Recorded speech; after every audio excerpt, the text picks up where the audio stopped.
Assalamualaikum warahmatullahi wabarakatuh. Salam dan bahagia Bapak Ibu penggerak.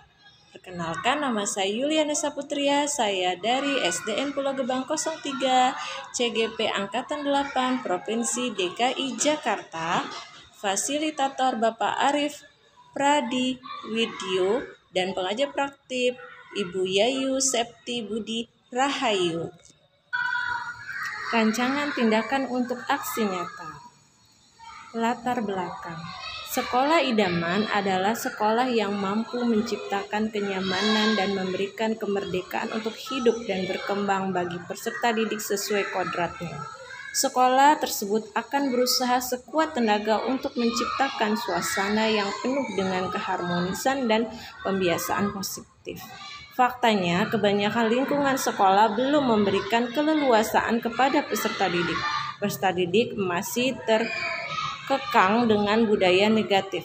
Peserta didik menghindari pelanggaran karena takut dikucilkan. Peserta didik menaati peraturan karena takut dihukum atau menerima konsekuensi yang berat dan dapat menurunkan nama baiknya. Akibatnya, peserta didik melakukan kebaikan hanya pada saat di sekolah atau hanya pada saat di depan orang yang lain, seperti di depan kepala sekolah, guru, dan yang lainnya.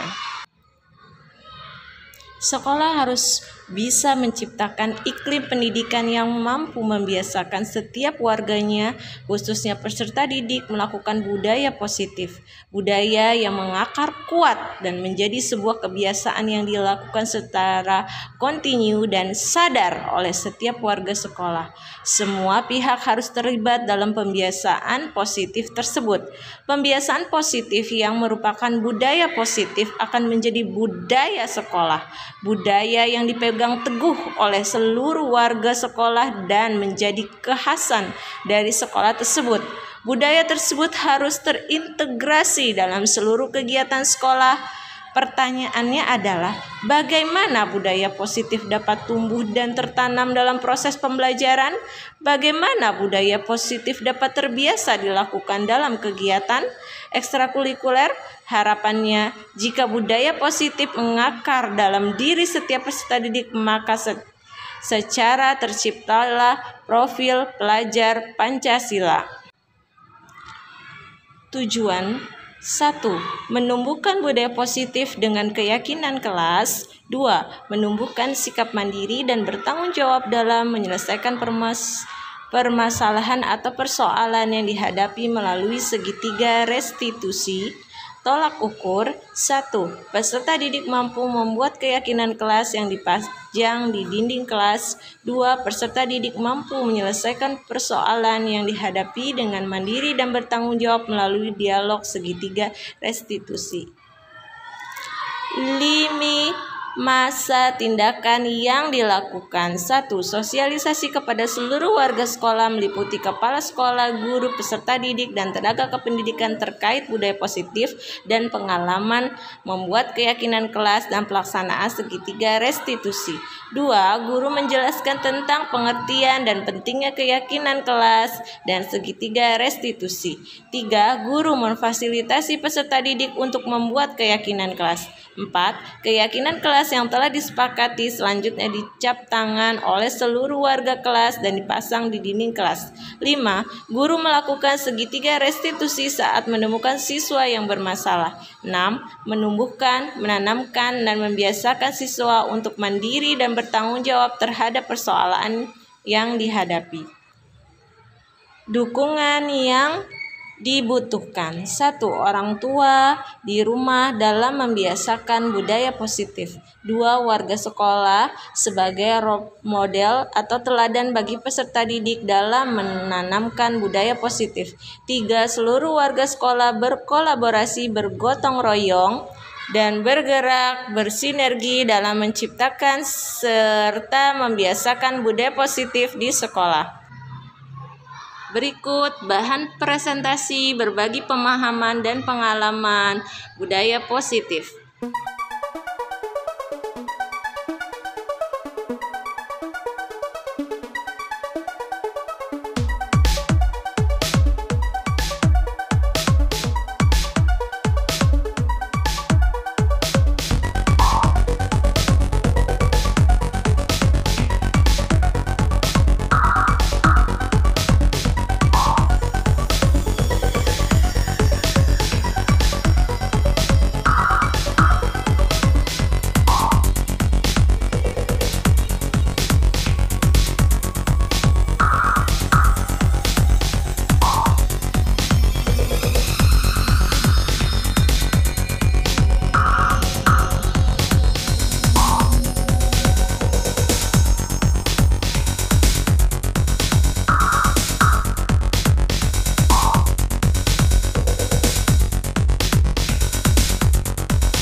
Kamu sudah istirahat? Ya, kamu sudah istirahat. Gani tahu tidak mengapa Bu Guru panggil di sini? Tidak tahu ya? Nah, tadi waktu di kelas Bu Guru lihat kalau Gani itu mengerjakan PR di kelas. Benar tidak? Tidak. Dia mengerjakan PR di kelas? Iya kan? Nah, Bu Guru tahu setiap orang itu pasti pernah melakukan kesalahan, termasuk Bu Yuli. Di sini Bu Yuli tidak ingin menyalahkan Gani. Bu Yuli ingin mencari solusi bagaimana Gani agar bisa mengerjakan PR di rumah. Gani melakukan itu pasti ada alasannya kan? Kenapa Gani mengerjakan PR di kelas? Oh, Gani main bola sampai sore dan malamnya ketiduran sehingga lupa ya? Iya. Kira-kira apa yang dapat Gani lakukan agar Gani dapat mengerjakan PR di rumah? Ya, tidak main bola sampai sore. Jadi, kelas yang telah kita buat. Kalau terhadap tugas kita harus bagaimana?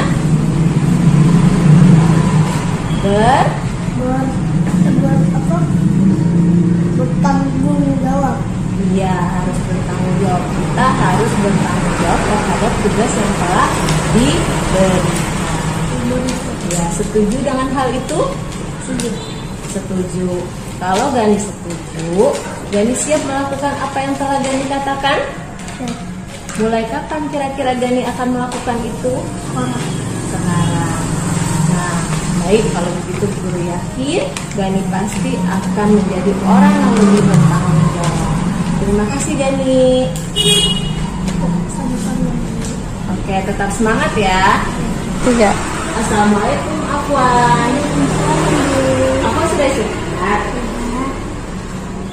Afwan tahu mengapa Bu Yuli panggil Afwan ke sini? Tadi waktu istirahat Bu Yuli lihat Afwan main di kelas, main bareng-bareng, sehingga menyebabkan aku di kelas tidak salah lagi.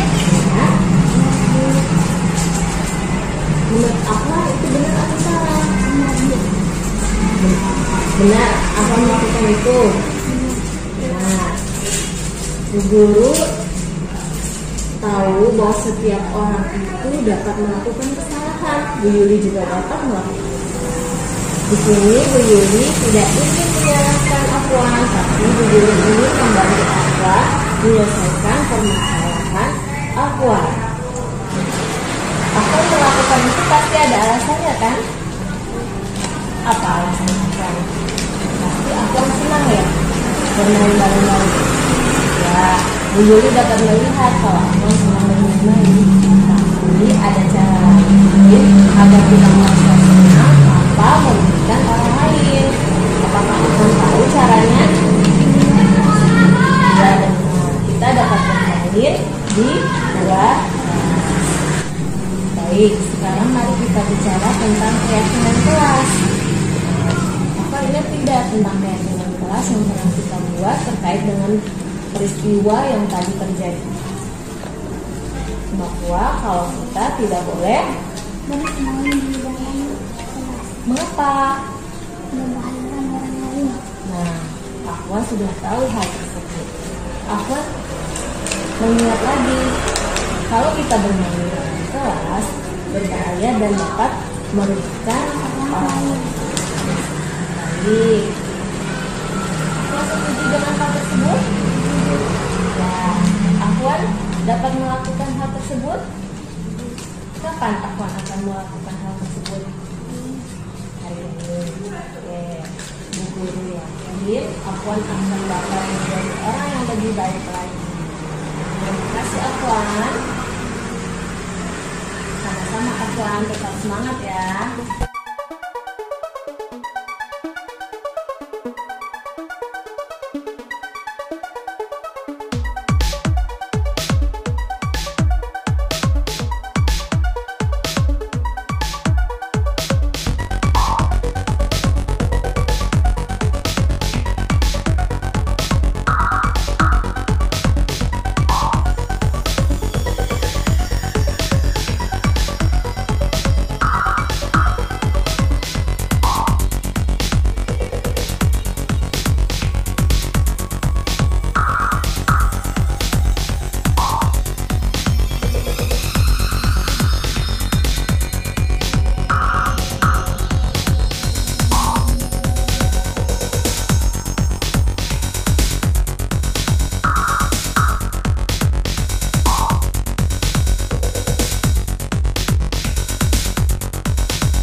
warahmatullahi wabarakatuh. Waalaikumsalam warahmatullahi wabarakatuh. Ya, terima kasih.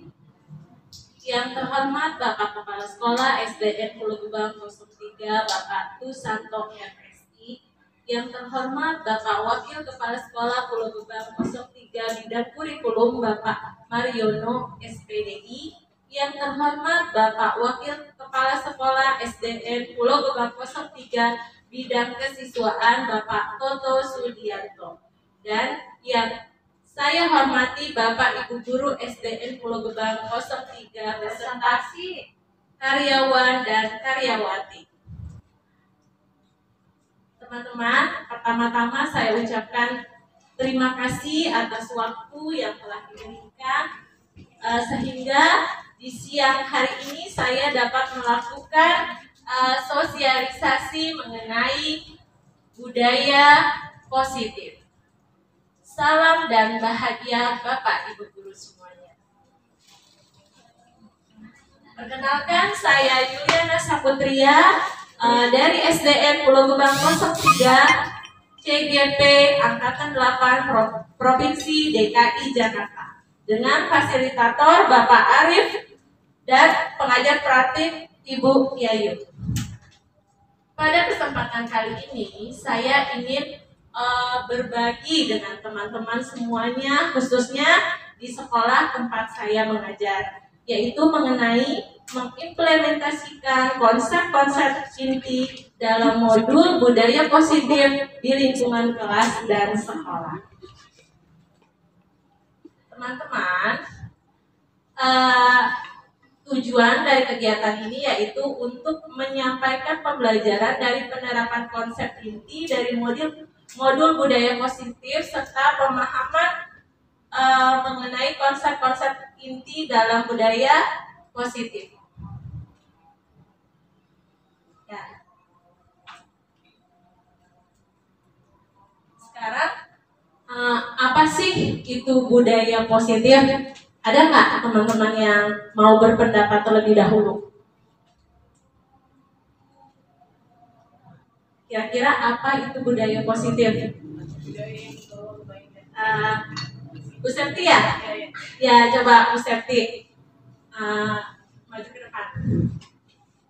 Apa itu budaya positif? Oh, ini ada satu lagi dari situ. Kira-kira apa itu budaya positif? Budaya positif adalah budaya kayak kebiasaan yang membawa kebaikan. Ya, betul. Ada lagi teman-teman yang lain yang mau berpendapat? Ya. Kemudian, menurut teman-teman, mengapa sih penting budaya positif itu? Mengapa penting budaya positif itu menurut teman-teman? Ada yang mau jawab nggak? Mungkin untuk Ya, diperlukan tuntutan dan tauladan. Salah. Kayak apa sih pentingnya budaya positif? Di sekolah karena diperlukan tuntutan dan tauladan dari untuk seorang guru. Ya, betul, termasuk juga. Nah, sekarang bagaimana caranya kita sebagai guru melakukan budaya positif? Ada yang tahu caranya? Sebenarnya apa yang kita lakukan di sekolah itu udah banyak contoh-contoh budaya positif. Ya, apa Bu Ana? Dengan salah satu contoh memberikan teladan dan contoh kepada siswa tentang suatu sikap yang baik, begitu ya. Ya, betul. Intinya adalah apa tadi Bu Fitri? Benar, pembiasaan. Pembiasaan apa saja sih yang sudah kita lakukan di sekolah? Berdoa, salam atau 5S, terus 4 kata ajaib, apalagi. Nah, semua pembiasaan itu berujung pada tujuan yaitu agar peserta didik kita memiliki apa? Memiliki karakter. Nah, jadi Salah satu tanggung jawab seorang guru adalah bagaimana menciptakan suatu lingkungan positif yang terdiri dari warga sekolah yang saling mendukung, saling belajar, saling bekerja sama sehingga tercipta kebiasaan-kebiasaan baik. Dari kebiasaan-kebiasaan baik akan tumbuh menjadi karakter-karakter baik warga sekolah, dan pada akhirnya karakter-karakter dari kebiasaan-kebiasaan baik akan membentuk sebuah budaya positif. Nah, pada kesempatan kali ini, coba siapa yang berani maju ke depan untuk memilih salah satu. Nah, yang berani maju ke depan ada hadiahnya nih. Ayo, sekarang yang berani maju ke depan siapa? Pilih salah satu aja. Disiplin atau disiplin positif? Maunya? Disiplin positif. Coba satu, ada yang maju. Ya, Bu Ana. Silakan Bu Ana. Dari keseluruhannya Bu Ana. Dari keseluruhan saya mencoba memilih bagian, Maksudnya bukan gitu. per item ya. Per item. Yang nomor 1 pilih disiplin positif. Ya. Dibacain ke teman-temannya Dua. biar teman-teman yang dengar. Yang nomor 1 disiplin positif. Yang kedua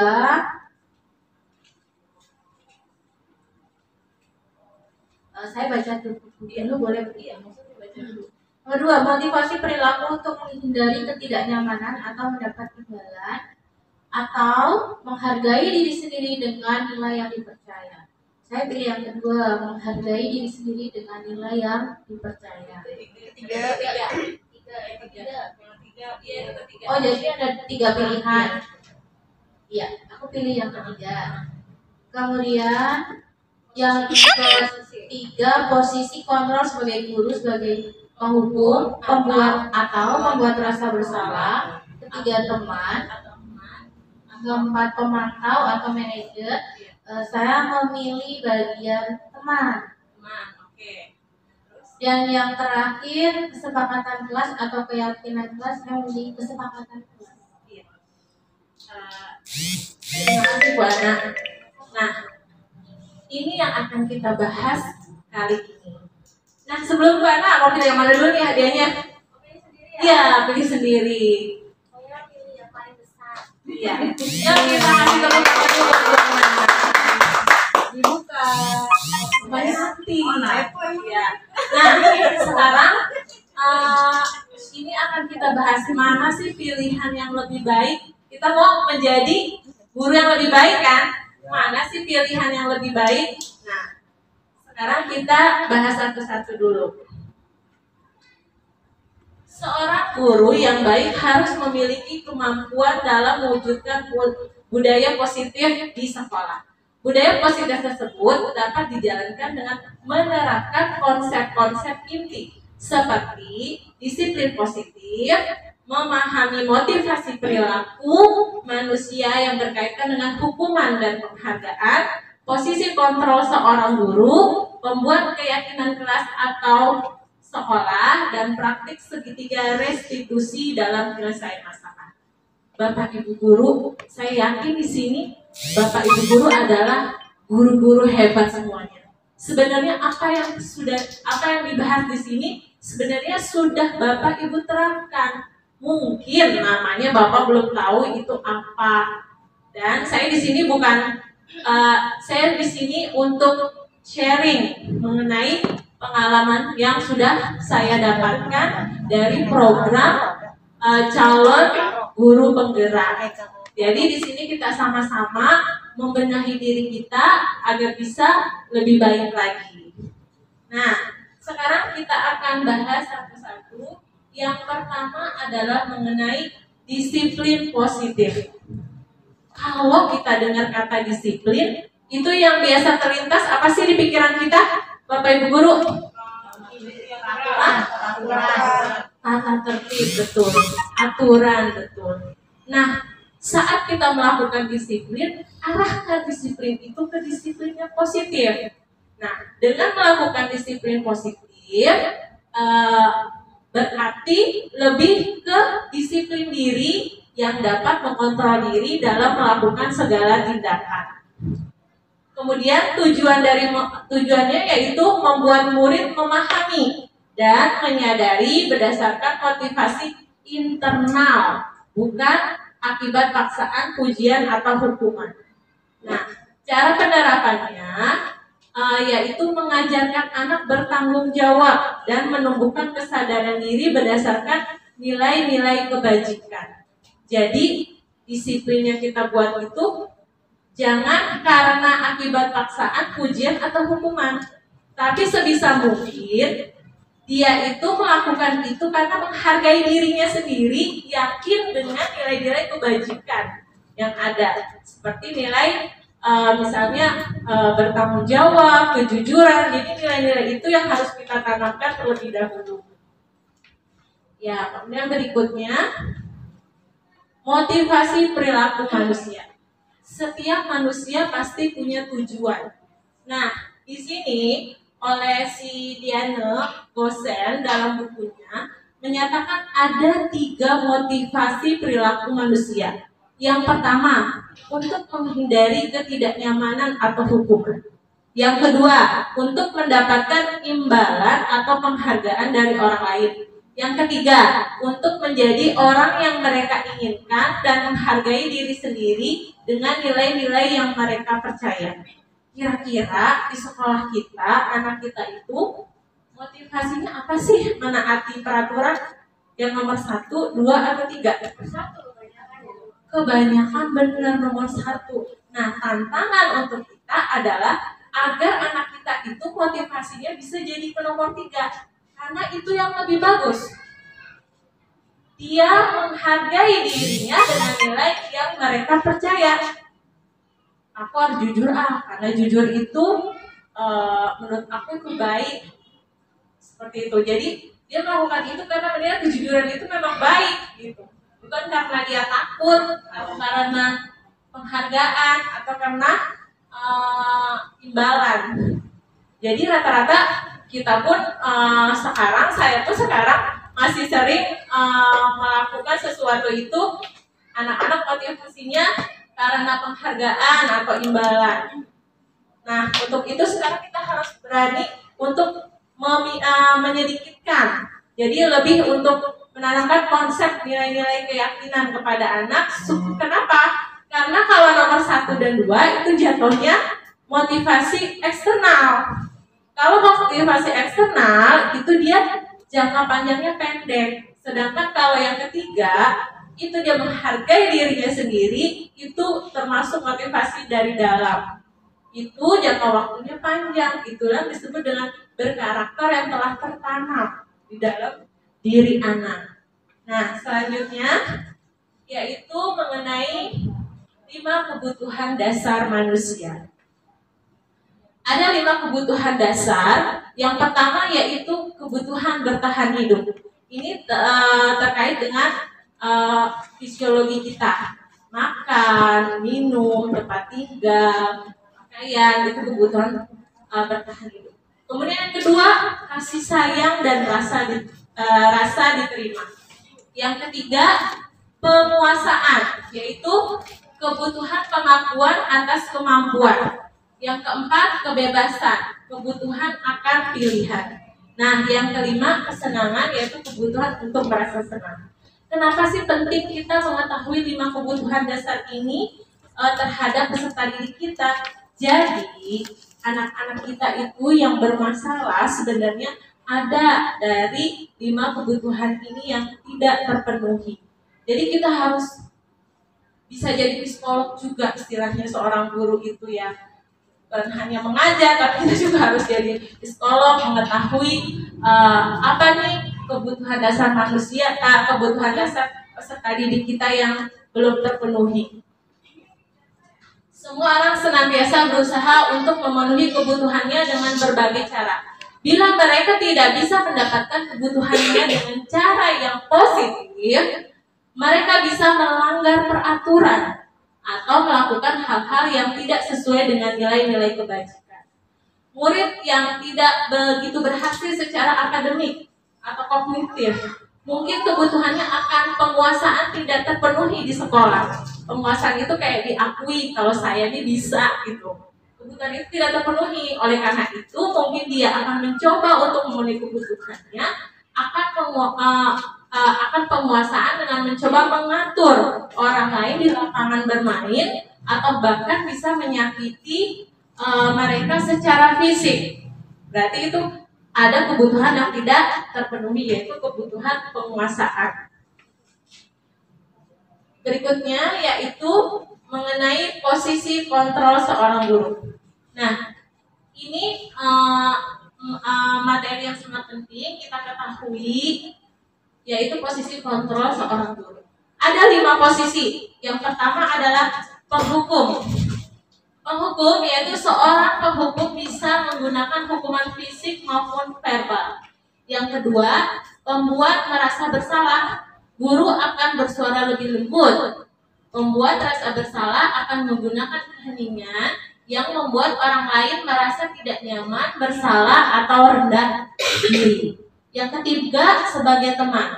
Guru pada posisi ini tidak akan menyakiti murid, namun akan tetap berupaya mengontrol murid melalui persuasi atau ajakan. Posisi teman pada guru bisa negatif ataupun positif. Kemudian yang keempat, sebagai pemantau. Pemantau berarti mengawasi. Posisi pemantau berdasarkan pada peraturan-peraturan dan konsekuensinya.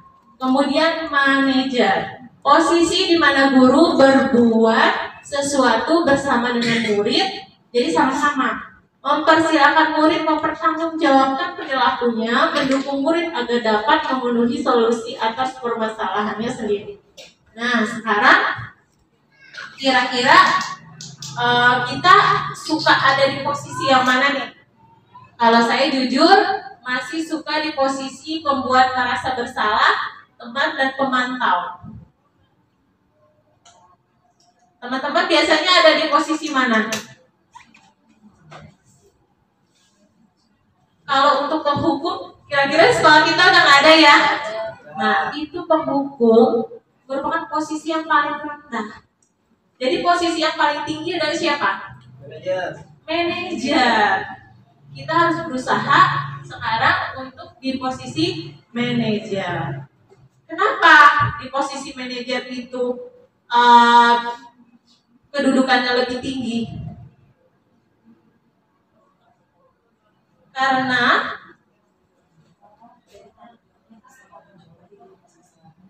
ya, Bu Lina, kenapa? Coba.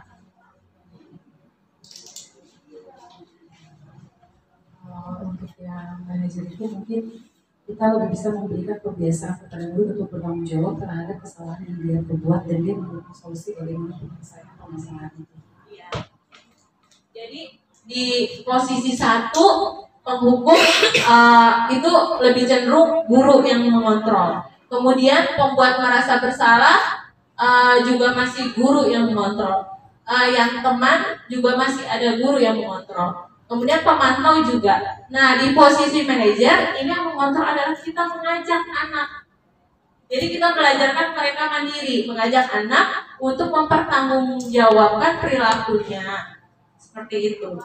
Dari posisi 1, 2, 3, 4 itu yang timbul motivasi eksternal biasanya. Tapi kalau posisi kita sebagai manajer, itu yang timbul bisa dari dalam. Karena di situ nanti akan ada dialog.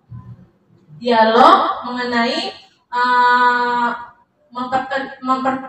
mempertanggungjawabkan perilakunya. Jadi nanti ada 3 tahapannya. Nah, akan kita bahas 3 tahapan itu. Nah, kita sama-sama belajar untuk menjadi posisi manajer. Posisi manajer. Seorang manajer telah memiliki keterampilan di posisi teman maupun pemantau, dan dengan demikian bisa jadi di waktu-waktu tertentu kembali kepada kedua posisi tersebut bila diperlukan. Namun bila kita menginginkan murid-murid kita menjadi manusia yang merdeka, mandiri, dan bertanggung jawab, maka kita perlu mengacu kepada restitusi yang dapat menjadikan murid kita seorang manajer bagi dirinya sendiri. Di manajer, murid diajak untuk menganalisis kebutuhan dirinya, kebutuhan yang tadi itu, yang 5 tadi itu, maupun kebutuhan orang lain. Di sini penekanannya bukan pada kemampuan membuat konsekuensi, namun dapat berkolaborasi dengan murid bagaimana memperbaiki kesalahan yang ada. Jadi menimbulkan inisiatif dari murid itu maunya bagaimana gitu. Jadi dia tidak mikir untuk dirinya sendiri, tapi berpikir untuk orang lain juga.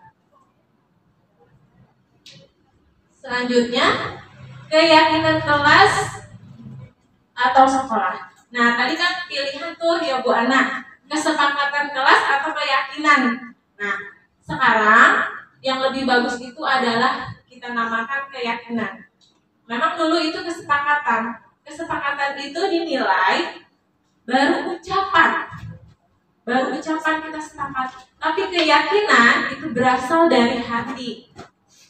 Jadi kita menyebutnya sekarang keyakinan kelas atau sekolah. Guru berperan dalam wujudnya terbentuknya keyakinan sekolah atau kelas dengan adanya kesepakatan antara guru dan murid. Keyakinan sekolah atau kelas bersifat lebih abstrak daripada peraturan. Berupa pernyataan yang sudah diingat, dipahami, dan harus diterapkan dalam lingkungan sekolah. Jadi peraturan dengan keyakinan berbeda. Kalau peraturan sudah plong seperti itu, tapi kalau keyakinan ada caranya. Bagaimana caranya atau prosedur atau langkahnya? Yaitu satu, kita tuh mempersilahkan dulu warga sekolah atau murid-murid di kelas untuk bercurhat pendapat. Maunya apa kelas kita nih, maunya bagaimana, maunya apa gitu.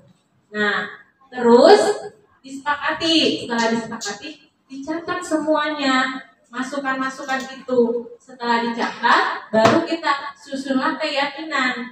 Kalau misalkan ada kata jangan, itu kan masih nilai negatif, kita gantilah kalimat-kalimat dalam bentuk positif. Jadi jangan ada lagi kata jangan. Jadi gunakan kalimat positif di dalam keyakinan kelas itu. Nah, setelah itu ditinjau kembali nih, udah cocok belum? Kalau udah cocok, udah sepakat semua, bisa juga ditandatangani. Kalau nggak ditandatangani, nggak apa-apa, ditulis. Nah, kemudian ditempel di dinding kelas. Ya, untuk di SD kita sudah ada beberapa yang kelasnya sudah ada keyakinan kelas. Ya, berarti kan memang guru-guru di SDN Pulau Gebang ini sudah hebat-hebat semua. Namun mungkin ada namanya aja yang berbeda seperti itu. Jadi di sini untuk kita perjelas lagi. Nah, selanjutnya yaitu mengenai segitiga restitusi dalam penyelesaian masalah. Guru yang berperan sebagai manajer, tadi kan kita berupaya untuk sebagai manajer ya, berupaya untuk di tingkat atas. Itu menggunakan segitiga restitusi dalam menyelesaikan masalah. Yaitu apa sih segitiga restitusi itu? Suatu proses dialog yang dijalankan oleh guru atau orang tua agar dapat menghasilkan murid yang mandiri dan bertanggung jawab. Dialognya bagaimana? Nah, dialognya seperti ini. Mungkin teman-teman juga udah sering melakukan dialog itu, cuman belum jelas ini yang tahap apa. Karena saya yakin pasti teman-teman semua juga sebenarnya udah melakukan ini. Oh, ternyata ini namanya segitiga restitusi seperti itu. Nah, di tahap pertama atau di sisi pertama yaitu tahap menstabilkan identitas, di mana bagian dasar dari segitiga bertujuan untuk mengubah identitas anak dari orang yang gagal karena melakukan kesalahan jadi orang yang sukses. Jadi dia tahu salah, kita nyalahin lagi, dia tambah gak pede, tambah jadi minder, itu yang gak boleh. Di sini kita melakukan tahap menstabilkan identitas dulu supaya dia tuh nggak percaya dirinya nggak hilang gitu, jadi nggak down istilahnya seperti itu. Nah, kemudian di sisi kedua yaitu validasi tindakan yang salah. Yaitu setiap tindakan kita dilakukan dengan suatu tujuan, yaitu memenuhi kebutuhan dasar, yang tadi 5 kebutuhan itu. Kalau kita memahami kebutuhan dasar apa yang mendasari suatu tindakan, kita akan bisa menentukan cara-cara paling efektif untuk memenuhi kebutuhan tersebut. Jadi di tahap ini, anak itu disadarkan dulu apa yang dia lakukan itu salah. Terus kamu seharusnya bagaimana? Dari dianya, jadi bukan dari kita, dari dia disuruh berpikir, disuruh mandiri, disuruh mengontrol dirinya sendiri. Jadi apa yang dia ucap itu nanti ketika dia mengucap itu dia ingat itu yang dia kerjakan, bukan yang kita ucap gitu. Jadi ini di tahap validasi tindakan yang salah. Kemudian di tahap ketiga yaitu tahap menanyakan keyakinan. Di mana teori kontrol menyatakan bahwa kita pada dasarnya termotivasi secara internal. Ketika identitas sukses telah tercapai di langkah 1 dan tingkah laku yang salah telah divalidasi di langkah 2, maka anak akan siap untuk dihubungkan dengan nilai-nilai yang dia percaya dan berpindah menjadi orang yang diinginkan. Setelah tahu dia itu salah, dia tuh ingat nggak sih yang dia percaya apa, keyakinan yang dia percaya apa? Ditanyakan. Ketika dia menjawab itu, maka dia berupaya untuk dalam hatinya itu muncul motivasi dalam diri yang membuat dia tertanam atau tidak melakukan hal itu lagi. Seperti itu. Nah, sekarang ada kasus nih, ya. Ada kasus Mario dan Adi merupakan murid kelas 5 di SDN Pulau Gebang 03. Wali kelas mendapat laporan dari guru piket bahwa Mario dan Adi saat jam istirahat main lempar-lemparan makanan di kantin. Tidak sengaja malah melempar kena wajah ibu anak. Nah, kira-kira apa yang kita lakukan selaku wali kelas? Siapa yang mau maju? Ayo, kita praktek nih segitiga institusi. Siapa yang jadi wali kelas? Misalkan Mulina jadi wali kelas ya. Ayo Mulina sini jadi wali kelas.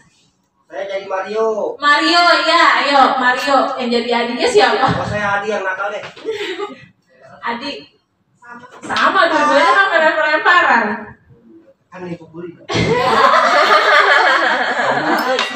Di sini Bu Ananya nggak ada, justru kan ini antara wali kelas dengan murid yang bermasalah kan. Bu Sipa deh. Ayo Bu Sipa jadi Mario. Nah, udah nih. Jadi Bu Lina kira-kira manggil dia kapan? Manggil anak murid ini ceritanya. Manggil anak muridnya ceritanya kapan ya? Itu setelah kan ada laporan dulu nih kejadian itu. Tapi biasanya kalau saya itu kalau sudah ada pengakuan dari anak nggak langsung bertugas ambil anaknya gitu. Jadi saya diam dulu sampai anak-anak udah nggak ribut. Tadi ini Bu tadi saya nggak mau dengar lagi itu. Setelah sudah saya tidak mau menegur anak-anak ini di depan anak-anak yang lain. Kalau yang biasa saya lakukan. Nanti ketika udah itu dilupakan dulu bukan berarti itu tidak diselesaikan. Tapi pada saat itu tunggu teman-temannya sampai. Biasanya teman-teman yang mengadu ini harapan dia tuh kepengennya melihat mereka itu malah dikomelin. Ya, dihukum istilahnya. Dimarahin. Tapi kalau yang biasa saya lakukan enggak. Akhirnya biar teman-temannya sudah lupa dulu. Nanti kalau misalkan sudah tenang, baru keduanya saya panggil. Saya tanyakan apa yang sudah dilakukan. Nah, berarti yang benar seperti itu, maksudnya tunggu hening dulu. Nah sekarang ceritanya Bu Lina udah nih manggil si Adi sama Mario. Coba dialog apa yang dilakukan gitu. Coba. Adi sama Mario dipanggil ya. Oh iya. Ya, Adi Mario udah kesini. Sudah ya. Mario, ini Bu Guru mau bertanya. Tadi Bu Guru dan teman-teman apa ya hari ini kalian sudah lakukan? Iya, tadi aku sama Mario tadi aku banyak lemparan. Lalu makanannya nggak sengaja kata Bu Ana. Terus menurut kalian itu perbuatan seperti itu bagaimana? Perbuatan yang tidak baik, tidak baik. Terus kalian itu harusnya lebih hati-hati lagi.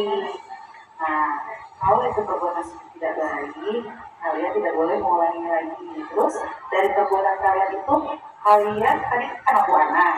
Terus kalian apa yang harus kalian lakukan sama buana? Tadi bagaimana? Saya lari aja Bu. Iya Bu, aku takut diomelin Bu, jadi aku kabur. Terus Menurut kalian kabur itu perbuatan yang baik atau tidak? tidak Baik Bu.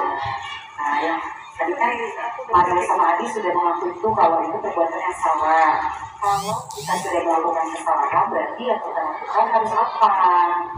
Kita maaf kepada Bu Ana. Berani meminta maaf sama Bu Ana. Terima kasih ya. Kalian adalah anak yang hebat, sudah mau mengakui kesalahan kalian, dan kalian juga sudah mau mempertanggungjawabkan kesalahan kalian dengan meminta maaf.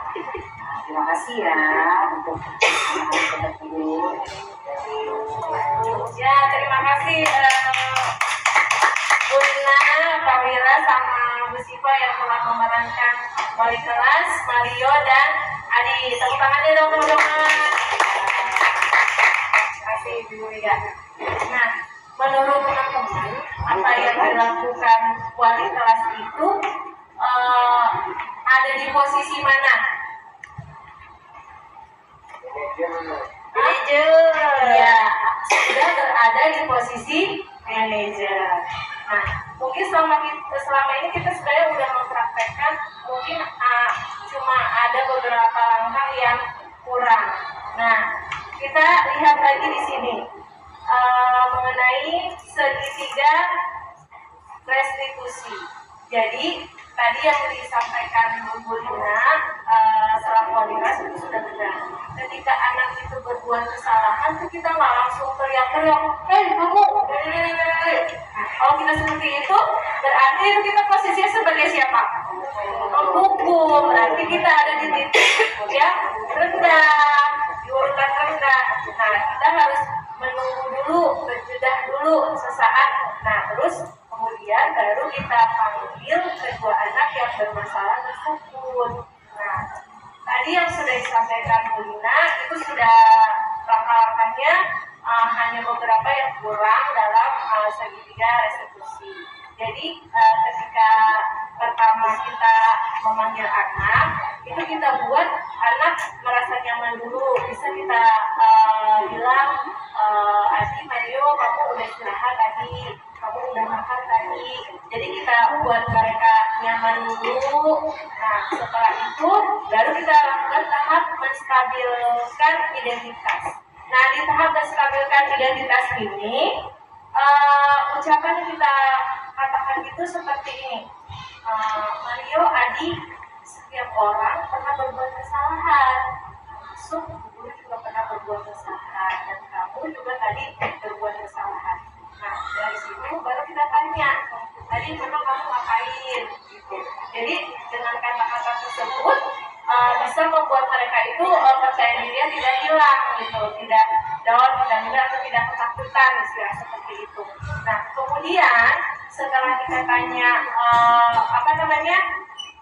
apa yang dia lakukan, maka dia akan menjawab dan dia lakukan. Kita tanya juga alasannya kenapa dia seperti itu dalam kita melihat kebutuhan apa sih yang belum dia penuhi dari 5 kebutuhan manusia tadi, gitu, supaya kita dapat membantu dia menyelesaikan masalahnya secara mandiri dan bertanggung jawab.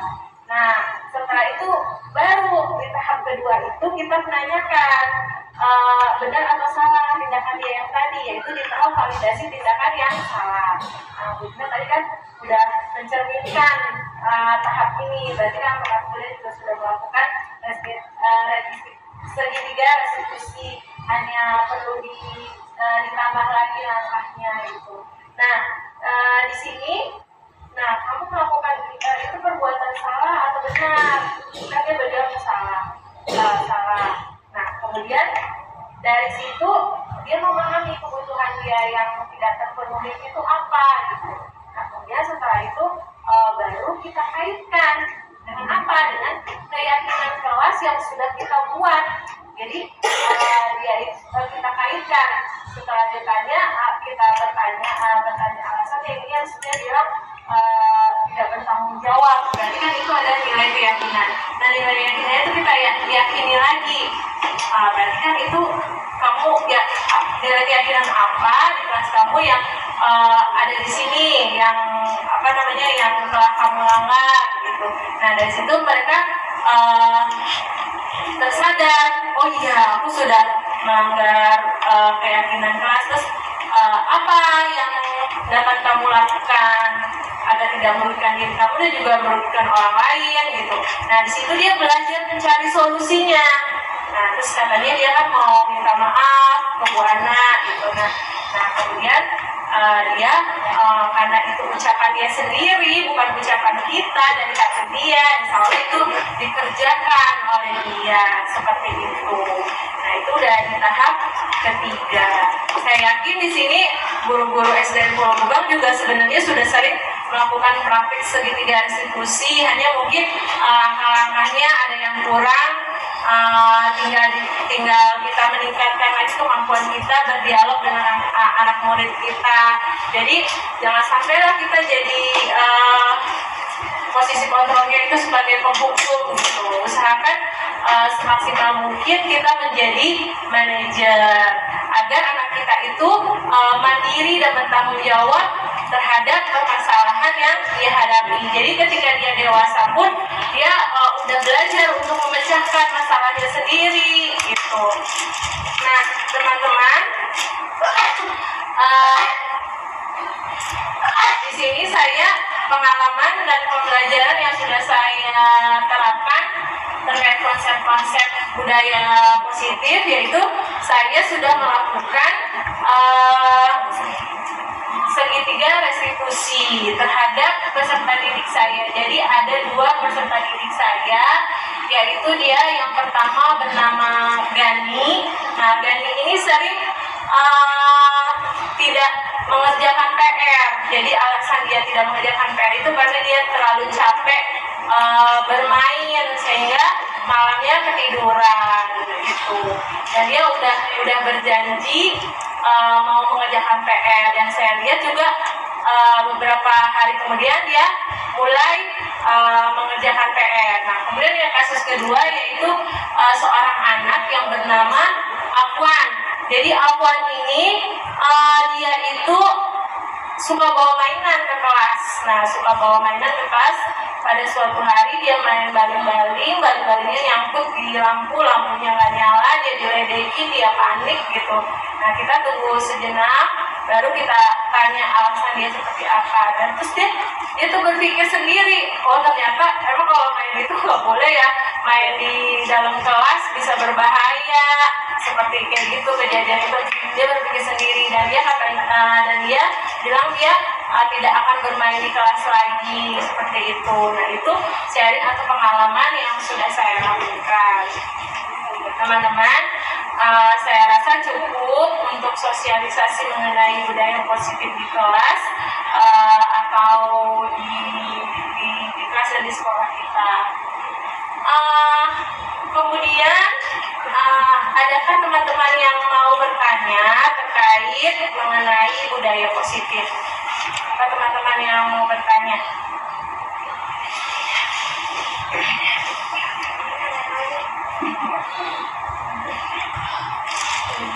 Ya, Bu Lina, silakan.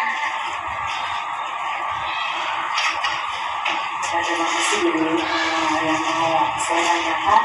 Tadi kan tentang keyakinan kelas ya. Keyakinan kelas itu kan terbentuk dari kesepakatan kita di dalam kelas. Terus ketika kesepakatan itu sudah kita buat, boleh tidak perlu nggak kita itu membuat lagi kesepakatan jika kesepakatan itu dilanggar, bagaimana konsekuensinya? Ya, terima kasih Bu Lina, pertanyaan yang bagus sekali. Nah, mengenai kesepakatan kelas atau keyakinan kelas yang sudah kita buat, tiba-tiba tuh ada yang melanggar gitu. Nah, terus ternyata kita punya misalnya kalau melanggar ini harus begini, kalau itu secara tertulis itu bisa disebut dengan peraturan. Nah, kalau kita secara ngomong bisa juga itu kita yang ngomong itu berarti stimulus respon. Nah, baiknya itu ketika keyakinan kelas itu dilanggar, kita melakukan pendekatan restitusi tadi, segitiga restitusi tadi. Jadi anak tersebut kita panggil, kita melakukan dialog dengan dia, kita tanya kenapa alasan dia melanggar seperti itu. Nah, terus kira-kira dia tuh maunya seperti apa? Nah, kira-kira apa yang dia lakukan? Kalau memang tindakan dia itu salah, kan dia kita tanya dulu, kita validasi nih, salah apa enggak? Dia bilang salah. Kalau salah harusnya bagaimana? Gitu. Ada kata-kata seperti itu. Nah, kalau yang dia ucapkan itu dari hati dia, insya Allah itu nanti masuknya dalam motivasi dalam diri. Dan insya Allah itu dia melaksanakan, bukan gara-gara takut kalau membuli yang didasarkan seperti itu. Jadi kita sebagai seorang guru sekarang belajar untuk di posisi manajer dengan penerapan segitiga restitusi seperti itu, Bu Rina. Ya, terima kasih Bu Rina. Ada lagi yang mau bertanya, teman-teman? Ya, kalau sudah tidak ada pertanyaan, saya tutup saja. Saya ucapkan terima kasih kepada teman-teman. Semoga kedepannya kita bisa menjadi guru yang lebih baik lagi. Wassalamualaikum warahmatullahi wabarakatuh.